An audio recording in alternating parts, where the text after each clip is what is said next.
తెలుగు సినీ సంగీత ప్రపంచంలో ఎస్పి బాలసుబ్రహ్మణ్యం ఏకఛత్రాధిపత్యం వహిస్తున్న రోజులవి. మరో గాయకుడు రామకృష్ణ అప్పటికే చాలా పాటలు పాడినా బాలు ఉద్ధృతి తట్టుకోలేక వెనుకంజ వేస్తున్న సమయం అది. అటువంటి నేపథ్యం కూడా ఇద్దరు గాయకులు కొన్ని మంచి పాటలు పాడి పేరు తెచ్చుకోగలిగారు. వారిలో ఒకరు మాధవ పెద్ది రమేష్, మరొకరు జి ఆనంద్. మాధవ పెద్ది వంశానికి చెందిన వారు ఎప్పటికే చిత్ర పరిశ్రమలో వివిధ శాఖల్లో ఉండటం వల్ల రమేష్ అవకాశాల కోసం అంతగా ఇబ్బంది పడలేదు. కానీ ఆనంద్ పరిస్థితి అలా కాదు. మారుమూల ప్రాంతమైన శ్రీకాకుళం నుంచి మద్రాసు చేరుకున్న ఆనంద్ గాయకుడిగా పేరు తెచ్చుకోవడానికి, పరిశ్రమలో ఒక స్థానం సంపాదించుకోవడానికి చాలా కష్టపడ్డారు. ఎక్కడో ఒక చిన్న పల్లెటూరులో స్కూల్ టీచర్గా పనిచేస్తూ పిల్లలకు పాఠాలు చెప్పుకునే ఆనంద్ జీవిత విశేషాలు, సినీ గాయకుడిగా ఆయన ప్రస్థానం, ఆ వివరాలు సేకరించి మీకు అందిస్తున్నాం. ఆనంద్ పూర్తి పేరు గేదెల ఆనందరావు. 1944 ఫిబ్రవరి 16న శ్రీకాకుళం జిల్లా తులగాం ఆయన స్వస్థలం. వాళ్ళ నాన్నగారు చంద్రశేఖరరావు స్టేజ్ ఆర్టిస్ట్. అందుకే చిన్నతనం నుంచి తండ్రితో పాటు తను కూడా నాటకాల్లో పాల్గొని పాటలు పద్యాలు పాడేవారు. ఆ అభిరుచి రోజు రోజుకు ఎక్కువై శ్రీకాకుళంలోని సుకుమార్ ఆర్కెస్ట్రాలో చేరి ఎన్నో పాట కచేరీల్లో ముఖ్య గాయకుడిగా పాల్గొని శ్రోతల ప్రశంసలు అందుకున్నారు. అలాగే మరోపక్క కురిగాం గ్రామంలో స్కూల్ టీచర్గా పనిచేస్తుండేవారు. గాయకుడిగా ప్రదర్శనలు ఇస్తూనే నాటకాల్లో కూడా నటించేవారు ఆనంద్. ఆ నాటకాల్లో కూడా కొన్ని పాటలు పెట్టి తనే ట్యూన్ చేసుకొని పాడేవారు. తదనంతర కాలంలో చిత్రరంగ ప్రవేశం చేసి నటిగా మంచి పేరు తెచ్చుకున్న లీలారాణితో కలిసి 5 ఏళ్లు నాటకాల్లో నటించారు ఆనంద్. దాదాపు 1000 కచేరీలు చేయడం వల్ల, కొన్ని కోట్ల మందిలో కొన్ని లక్షల మందికి నచ్చే పాటలు పాడడం వల్ల అనుభవం వచ్చి ఏ పాట ఎలా పాడితే బాగుంటుందో, ఏ మాట ఎలా పలకాలో ఆనంద్కి బాగా తెలిసింది. 1972లో నంద్యాలలో నందిని కళానికేతన సంస్థ రాష్ట్ర స్థాయిలో చలనచిత్ర సంగీత పోటీలు నిర్వహించగా అందులో పాల్గొన్నారు ఆనంద్. 100 మంది గాయకుల్లో నంబర్ 1గా నిలిచి సంగీత దర్శకుడు కెవి మహాదేవన్ చేతుల మీదుగా బహుమతి పొందారు. ఈ కార్యక్రమానికి ఎస్పి బాలసుబ్రహ్మణ్యం, కెవి మహాదేవన్ న్యాయ నిర్ణేతలు కావడం గమనార్హం. ఆనంద్కు సినిమాల్లో అవకాశం కల్పించిన తొలి వ్యక్తి నటుడు ప్రభాకర రెడ్డి. హీరో కృష్ణతో కలిసి ఆయన నిర్మించిన 12 కాపురం చిత్రంలో హాస్యనటుడు రాజబాబుకు పాడే అవకాశం ఇచ్చారు.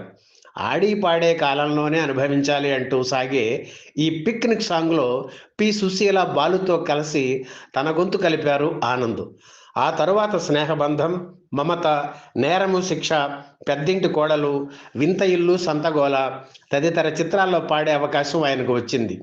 జయప్రద ప్రధాన పాత్ర పోషించిన అంతులేని కథ చిత్రంలో దేవుడే ఇచ్చాడు వీధి ఒకటి పాటను మొదట ఆనంద్ పాడారు. కానీ తర్వాత జరిగిన మార్పుల్లో యేసుదాస్ పాడిన పాట సినిమాలో రికార్డులో ఉంది. దానవీర శూరకర్ణ సినిమాలోని దుర్యోధనుడి స్వాగత గీతం జయీ భవ విజయీ భవ పాటను బాలుతో కలిసి పాడారు ఆనంద్. గాయకుడిగా ఆనంద్కు మంచి గుర్తింపు ఇచ్చిన చిత్రం అమెరికా అమ్మాయి. మద్రాసులో గాయకుడిగా అవకాశాల కోసం ప్రయత్నం చేస్తూనే స్వరమాధురి పేరుతో సొంతంగా ఆర్కెస్ట్రా ఏర్పాటు చేసుకుని ప్రదర్శనలు ఇచ్చేవారు. ఓ సందర్భంలో చిత్ర నిర్మాత నవతా కృష్ణరాజు ఆ కచేరీకి హాజరై ఆనంద్ పాట విని సంగీత దర్శకుడు జీకే వెంకటేష్కు పరిచయం చేశారు. తను తీస్తున్న అమెరికా అమ్మాయి చిత్రంలో ఒక వేణువు వినిపించను అనురాగ గీతిక పాటను ఆనంద్తో పాడించారు కృష్ణరాజు. ఆ పాట పెద్ద హిట్ అవ్వడమే కాదు, మరణించే క్షణాల వరకు ఆనంద్కు ఒక అస్తిత్వంలా, వ్యక్తిత్వంలా నిలిచింది ఆ పాట. అక్కినేని నటించిన చక్రధారి చిత్రంలో విఠలా విఠలా పాండురంగ విఠలా పాటను మొదట ఆనంద్ పాడారు. కానీ ఎందువల్లో రామకృష్ణతో మళ్ళీ ఆ పాట పాడించారు. అలాగే దాసరి రూపొందించిన మా బంగారక్క చిత్రంలో ఆనంద్ పాడిన దూరాన దూరాన తారాదీపం పాట కూడా ఆయనకు మంచి పేరు తెచ్చింది. బాలు కెరీర్ను నిలబెట్టడానికి సంగీత దర్శకుడు చక్రవర్తి కంకణం కట్టుకున్నా కొన్ని సందర్భాల్లో ఆనంద్ వంటి కొత్త గాయకులకు అవకాశాలు ఇచ్చేవారు. అలా కల్పన చిత్రంలో ఆనంద్తో దిక్కులు చూడకు రామయ్య పక్కన ఉన్నది సీతమ్మ అంటూ పాడించిన పాట ఎంతో పేరు తెచ్చింది. అలాగే ఆమె కథ చిత్రంలో ఆనంద్ పాడిన పువ్వుల నడుగు నవ్వుల నడుగు పాట కూడా పాపులర్ అయింది. అలాగే శోభన్ బాబు హీరోగా నటించిన జోదగాడు సినిమాలో మల్లెల వేళ అల్లరి వేళ అంటూ సుశీలమ్మతో కలిసి డ్యూయెట్ పాడే అవకాశాన్ని ఆనంద్కి ఇచ్చారు సంగీత దర్శకుడు చక్రవర్తి. ఈ పాట కూడా ఆనంద్కు మంచి పేరు తెచ్చింది.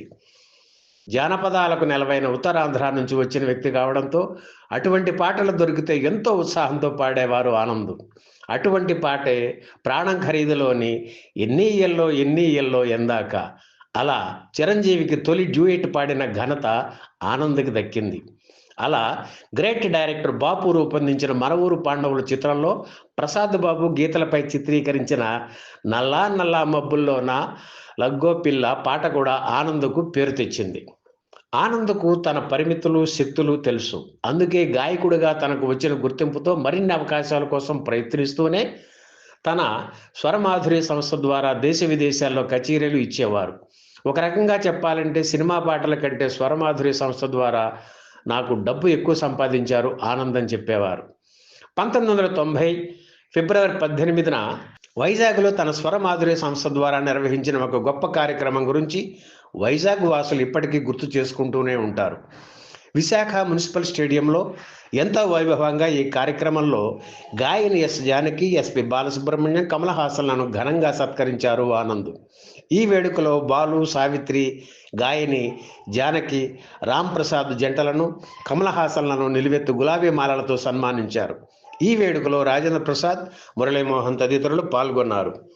గాయకుడుగానే పరిమితం కాకుండా 20 డబ్బింగ్ చిత్రాలకు సంగీత దర్శకత్వం వహించారు ఆనంద్.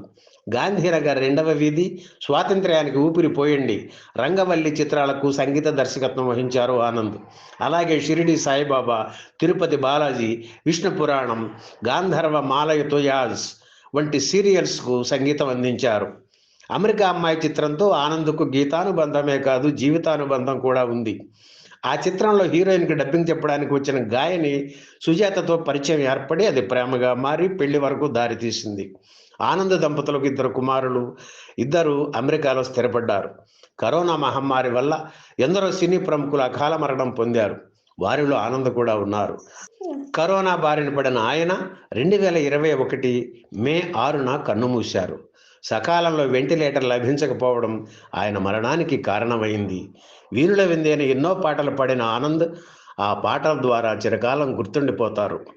ఈ వీడియో మీకు నచ్చితే లైక్ చేయండి, షేర్ చేయండి, వెంటనే సబ్స్క్రైబ్ కూడా చేయండి.